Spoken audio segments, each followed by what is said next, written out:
Welcome back to the IBSP. Here's your host, Foxy New.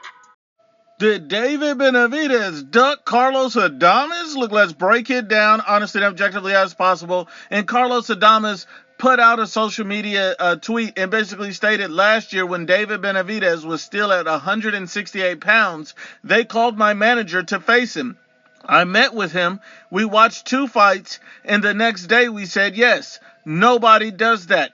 His team said no, arguing that I was too small. There's the interview. Now, what's interesting about this is he's saying that, hey, they contacted me to fight David Benavidez when he was still at 168 pounds. I agreed, and David Benavidez's team said no, saying that he was too small. Now, what's interesting about Carlos Adames is, and the fact that even Team Benavidez would say he's too small makes no sense because they had no problem fighting a washed David Lemieux who came from 160, the same weight class Carlos Adames is. They had no problem fighting Demetrius Andre, who's a blown-up 160-pound fighter.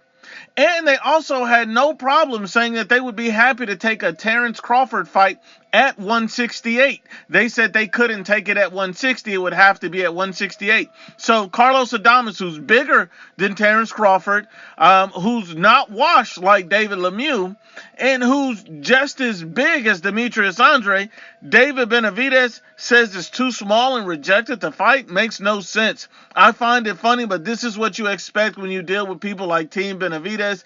These guys are not always honest or truthful, and this is the same type of runaround you get with these guys. Carlos Adames has literally no reason to lie. We know David Benavidez, and we know how their camp rolls. These guys have been caught in so many lies over the years. Make it make sense.